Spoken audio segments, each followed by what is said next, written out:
Good morning. I'm going to talk about Stella Lavinia Thrower and her work with lichens. I've called it From Hong Kong to the Isle of Man, but as you'll discover, I could have called it From Australia to the Isle of Man. Um, I've prepared this talk and done the work together with David Bellamy of the Manx Wildlife Trust, and I've been helped considerably by a whole number of other people. I need to say a special thanks to Professor Mark Seaward, who corresponded with Stella Thrower over a number of years and has very kindly shared his correspondence with me. I'd like to also mention the Manx Museum, who've also been extremely helpful, the Manx Wildlife Trust and the BLS librarian. I went down to the BLS library in South Wales and looked at some Stella related materials down there. So thank you to all those people. And I have to say there are a whole load of other people who I've not mentioned who've also shared things that they know about Stella. And I really need to thank everybody. Okay, so let's get started. Where did this interest in Stella Lavinia Thrower start? Last year, as you know, the BLS held a summer meeting on the Isle of Man in July, and I went on that. On the last day of the meeting, a small group of us went to St Sanctin's Church. You can see a photograph of the church on the left of the slide. And our task was to identify lichens in the in and around the churchyard. We were on our way to the ferry port, so we didn't have a great deal of time to devote to that. The other people who went with me were Emir Benbow, Mark Stevens, and Simon King. So I ought to give them a mention too. So before we went, David Bellamy told us that Stella Thrower had identified 102 lichens looking at when she looked at all the tombstones in the churchyard at St Sanctins. And we went around the tombstones looking at the lichens, and there is an extension graveyard. And in the extension graveyard, we found a memorial plaque commemorating Stella Lavinia Thrower. And you can see a photograph of that on the right of the slide. Um, so this kind of piqued my interest, I suppose, because here was a woman who'd done a lot of work in the graveyard. Here was a memorial plaque to her, and so I decided to find out some more about her. So, Stella's early life. Stella was born in Victoria, Australia in 1923, and her name at that time was Stella Lavinia Beckett. She married George Vans Ovenden at the age of 23 in Melbourne. George was down on the marriage certificate as an optical student. At the time, Stella was also a laboratory assistant. And interestingly, George's father was an optician. Subsequently, I discovered that in 1951, Stella was added to the Victoria Register of Certified Opticians, having got I can't actually say this properly, but a licentiate of optometric science, LOSC, and she actually includes that qualification in some of her books that she wrote subsequently.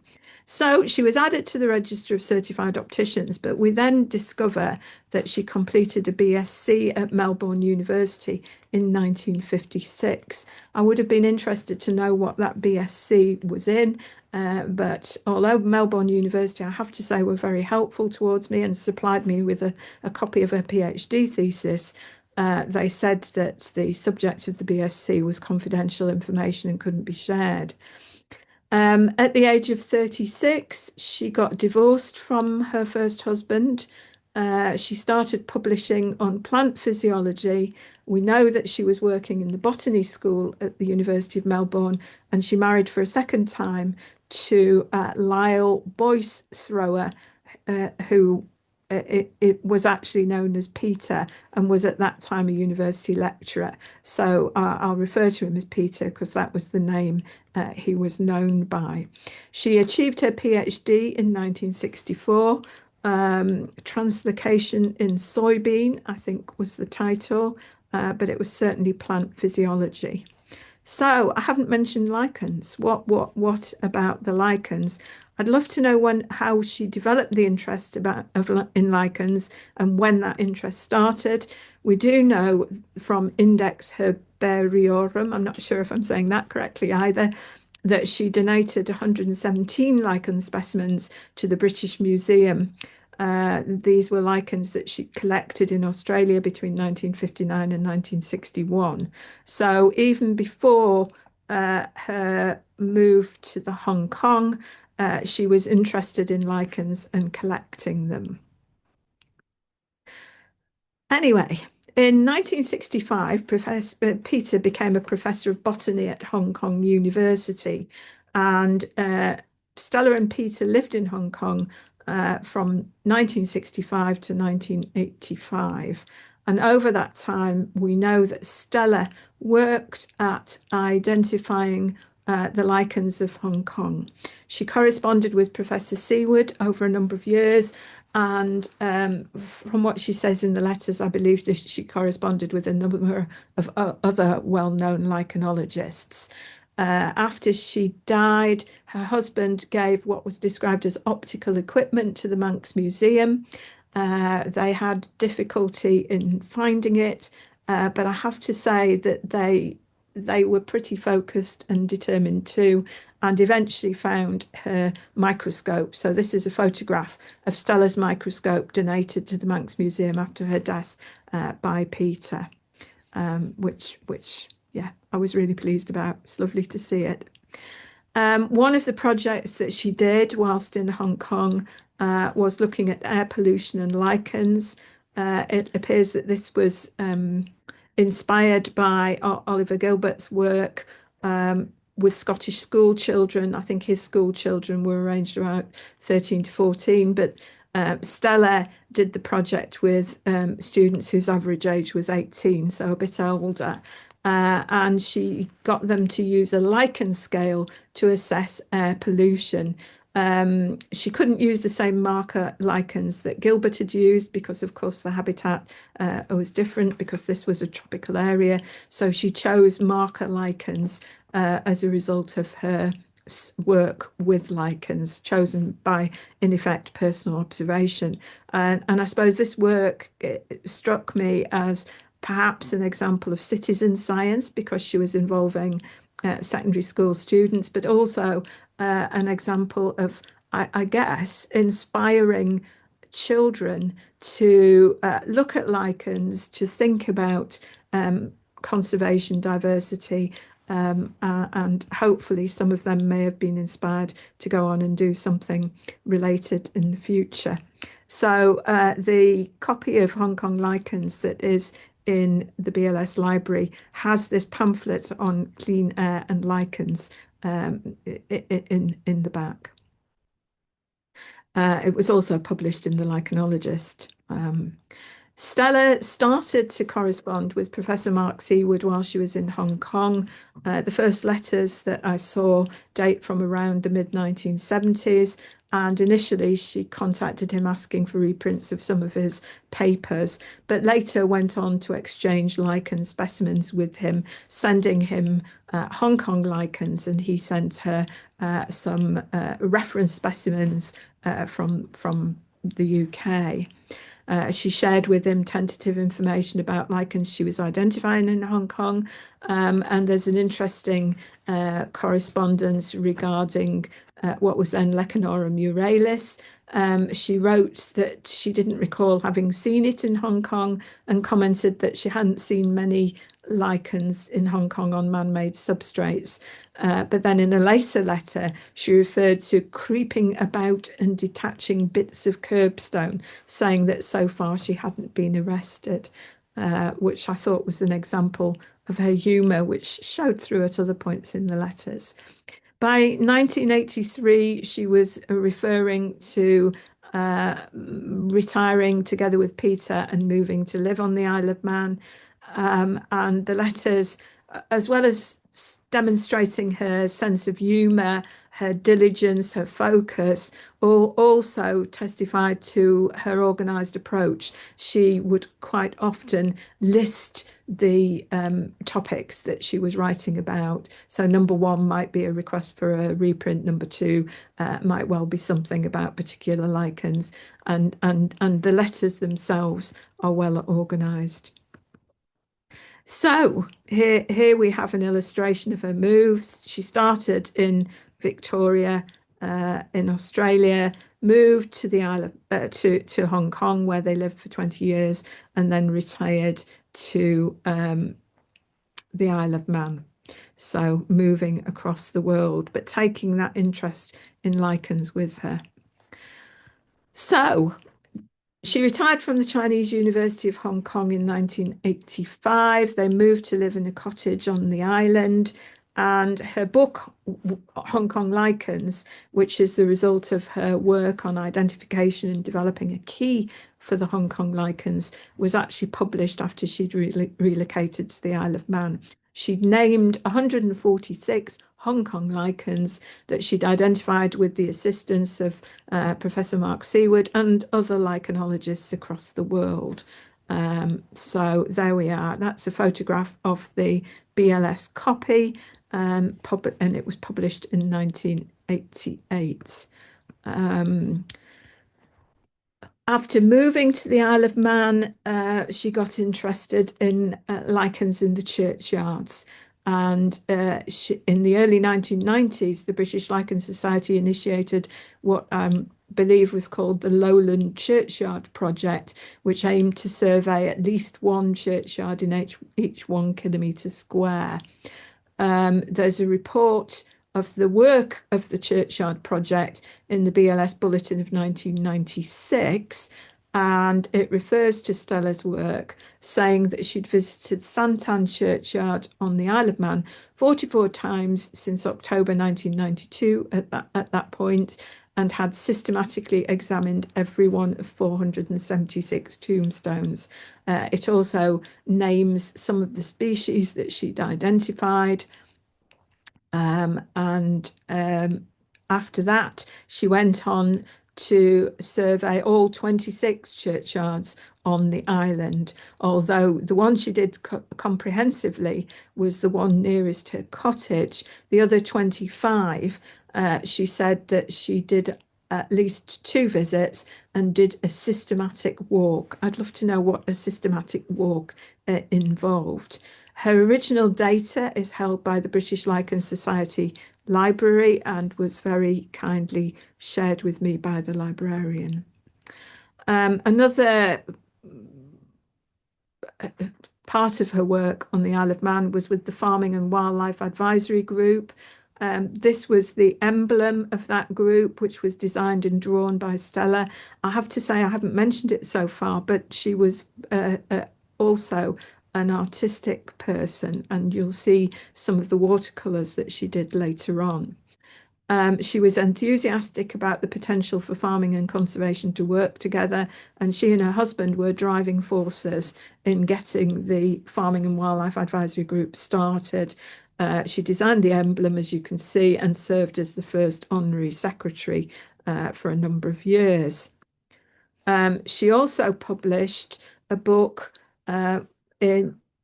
which came out in 2009 on Manx beetles, bugs, and butterflies. It's described as an illustrated guide, and the watercolor illustrations in that book were painted by Stella. So she was quite an accomplished watercolorist, amongst other things. You can also see on the front of that book that she lists her optometric science qualification there, LOSC.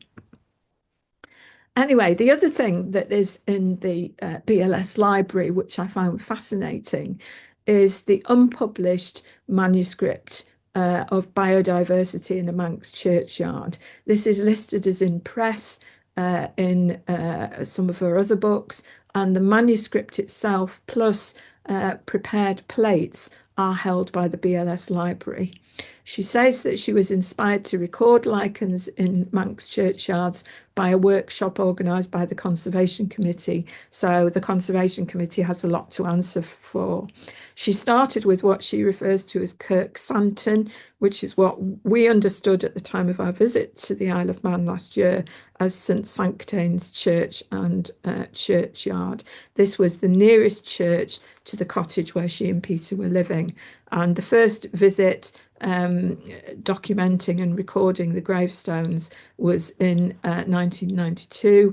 The last visit was in late 1995, and she identified 102 lichen species on 461 tombstones. 30 were without lichen, and she recorded every lichen on each of those tombstones. I'm reading Oliver Gilbert's Lichen Hunters book at the moment, and he describes lichenology in churchyards as pleasant but undemanding. And from what I know of Stella's work, it was anything but undemanding. It was an enormous commitment for her to do that, and yet she did it. She included lichens on surrounding stone walls and mature trees, as well as the lichens on the tombstones themselves. This is a photograph of plate 9 from Biodiversity in a Manx churchyard, and you can see the photographs, which are extremely good quality, lovely photographs, and the legend for the plate is copied down the right-hand side of the slide there to give you a feel for what she's got in the unpublished manuscript. She didn't only look at lichens, though. She looked and wrote about plants and animals too. And this is plate 19 from the book, which is described as bugs. You can see the watercolor paintings that she did on the slide, and then you can see the legend down the right-hand side. So she's identified the bugs as well. One of the things I tried to do in researching Stella and finding out about her was to find out what she was like. I also wanted, if possible, to get a photograph of her. This is the only photograph that I've managed to get. It was from the Isle of Man Examiner in 1992 and shows Stella and her husband Peter in their garden. Yeah, so and that's very kindly, I think it was the people at the Manx Museum who managed to track that down and send that to me. But Stella herself, what was she like? She was described as hospitable.